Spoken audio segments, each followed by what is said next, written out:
انہوں نے نفی میں گردن ہلائی اور 2 موتی ان کی آنکھوں سے ٹپک گئے۔ میں نے اتنا ہی کہا تھا کہ یہ کیا ہوا؟ انہوں نے انگلی سے چپ کرا دیا۔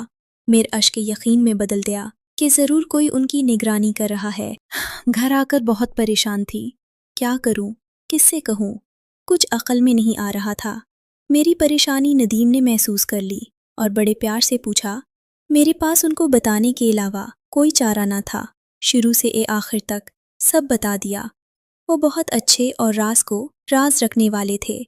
انہوں نے اس معاملے کا پردہ رکھنے کا وعدہ کر لیا اور میرا ساتھ دیا کہ تنہا میں کچھ نہ کر سکتی تھی۔ اس کام کو کرنے کے لیے بڑے پاپڑ بیلنے پڑے۔ میں نے اپنے میکے کا سارا زیور بیچ کر 50,000 روپیہ دے دیا اور حور جن لوگوں کے قبضے میں تھی ان سے اسے واپس لے آئی۔ 50,000 بڑی رقم تھی۔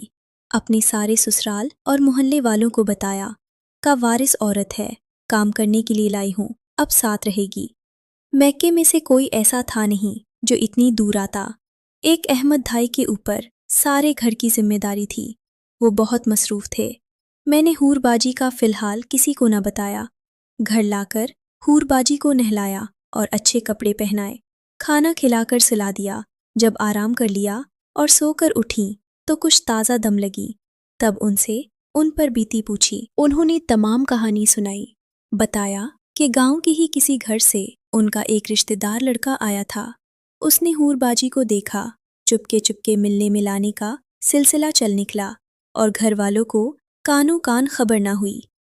اس نامراد عاشق نے انہیں ورغلایا اور شہر لے آیا، یہاں ان کو بیچ دیا۔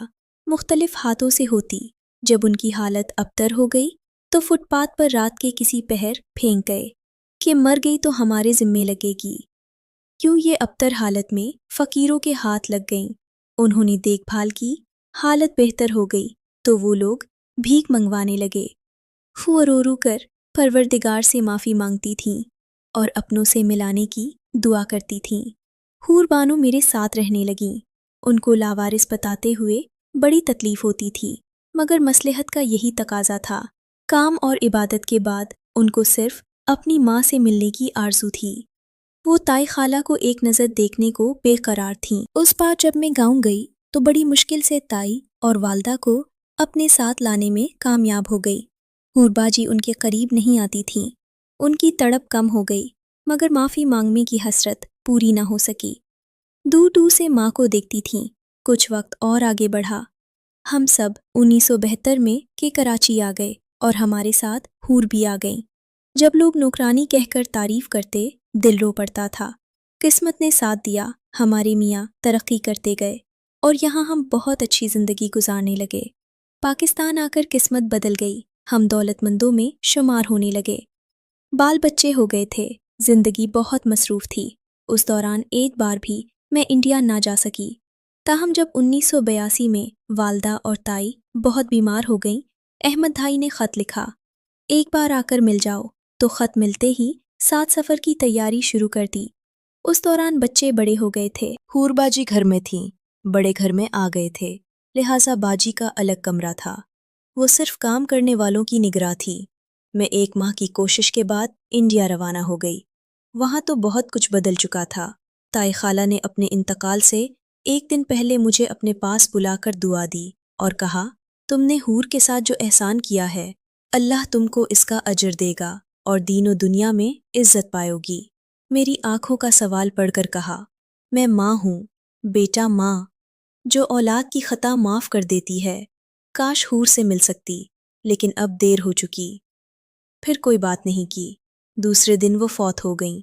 1 ہفتہ بعد میری والدہ بھی چلی گئیں۔ ہم کو چھوڑ کر دونوں بہنوں کی قریب وفات ان کی محبت کی نشانی بن گئی۔ یہ دوہرا غم لے کر میں کراچی روانہ ہو گئی۔ جب حور باجی کو ان کی ماں کی وفات کا بتایا، مجھ سے لپٹ کر بہت روئی۔ اس کے بعد تو وہ خود کو اپنے کمرے تک محدود رکھتی تھی، جیسے ماں سے معافی طلب نہ کر سکنے کے باعث پچھتاوے کی آگ میں دھیمے دھیمے سے لگ رہی ہوں۔ ماں ایسی ہستی کون بھلا سکتا ہے، لیکن جو اولاد بال بچوں والی ہو، بچوں کے فرائض میں کھو کر والدین مرحوم کے غم کو سہ جاتی ہے۔ تاہم کبھی کبھی ان کی یاد ضرور پریشان کرتی ہے، لیکن حور باجی جیسی بیٹی کو تو لگتا تھا کہ والدین کی سبکی کر گزرنے کی سزا ملی، جو ایک لمحے کو والدین کو نہ بھلا سکیں۔ اپنی ماں کی یاد نے تو انہیں ایسے گھلانا شروع کر دیا تھا جیسے پانی میں نمک گھل جاتا ہے۔ ان کو ہلکا ہلکا بخار رہنے لگا تھا۔ روز صبح اٹھتی، جب میرے بچے اسکول چلے جاتے، وہ اپنے کمرے میں چلی جاتی۔ میں کلام کرتی تو مختصر جواب دیتی، کسی سے بات نہ کرتی تھی، جیسے ان کو بات کرنے سے بھی تکلیف ہوتی ہو۔ نہ جانے کیا سوچیں تھیں جو اندر ہی اندر ان کو کھا رہی تھیں۔ عید آ گئی، گھر میں گہما گہمی ہو گئی، لیکن عید کے دن بھی وہ باہر نہ آئی۔ بچوں کو کھلانے پلانے کے بعد فارغ ہو کر جب ان کے کمرے میں گئی، وہ گرمی میں بھی کمبل اوڑھے سو رہی تھیں، جیسے انہیں سردی لگ رہی ہو۔ میں نے آواز دی، حور باجی، حور باجی، اٹھیے تو، آج عید کے دن کیا حلیہ بنار کتھا ہے۔ میں نے ان کو جگانے کے لیے 100 طرح کی باتیں گھڑ دیں۔ وہ نہیں ہلے تو کمبل ان کے اوپر سے ہٹا دیا۔ نیم بے ہوش تھیں، ماتھے پر ہاتھ رکھا، بخار میں جل رہی تھیں۔ پچھتانے لگی کہ اپنے بچوں کی خوشیوں میں دن چڑھایا اور میں نے ان کی خبر کیوں نہ لی۔ حور باجی کی بے بسی پر دل بھر آیا۔ سوچنے لگی، اگر یہ مجھے نہ ملتی تو جانے کہاں ہوتی۔ شاید سردی گرمی میں روڈ پر پڑی بھیک مانگ رہی ہوتی، یا پھر سوچ کر کانپ گئی۔ خدا کا شکر تھا کہ اس نے ہم کو ملا دیا تھا، اور میرے پاس بھی اتنا روپیہ جڑ گیا کہ گدا گرگروں کے سرغنہ کو 50,000 ادا کر کے ان کو خرید لیا، وگرنہ تو عمر بھر پچھتاتی ہی رہ جاتی۔ ندیم مجھے پکارتے ادھر آئے۔ ان کو آواز دی، ذرا حور باجی کے کمرے میں آئیے، دیکھیے ان کا حال ابتر ہے، ڈاکٹر کو بلانا پڑے گا۔ آج عید کا دن ہے، کوئی ڈاکٹر کیسے آ سکے گا؟ سوچ میں پڑ گئے، پھر توقف سے بولے، ایسا کرتے ہیں کہ ان کو اسپتال ایمرجنسی میں لیے چلتے ہیں، ابتدائی طبی امداد تو آج کے دن مل جائے گی۔ تم تیار ہو جاؤ، میں گاڑی نکالتا ہوں۔ میں نے کیا تیار ہونا تھا، بس سادہ سے معمول کے اجلے کپڑے بدلے اور اوپر سے بالوں میں کنگھا پھیر لیا۔ واپس حور کے کمرے میں آئی کہ کیسے ان کو اٹھا کر گاڑی تک پہنچائیں۔ سہارا دینا چاہا تو مجھ سے نہ اٹھ پائیں، ان کو ہوش ہی کب تھا۔ میں نے کان میں کہا، حور باجی ہمت کیجیے، تو انہوں نے بمشکل یہ الفاظ ادا کیے کہ کاش انڈیا جا سکتی اور میری ماں کے پاس میری قبر ہوتی۔ یہ الفاظ کہتے ہی سر ایک جانب کو ڈھلک گیا اور روح قفس عنصری سے پرواز کر گئی۔ وہ اپنے خالق حقیقی سے جاملی تھی۔ میری آنکھوں سے آنسو بہنے لگے۔ ان کی میت کو انڈیا لے جانا اور تائی خالہ کی قبر کے ساتھ دفن کرانا میرے بس میں نہ تھا۔ کراچی کے ایک قبرستان میں سپرد خاک کیا۔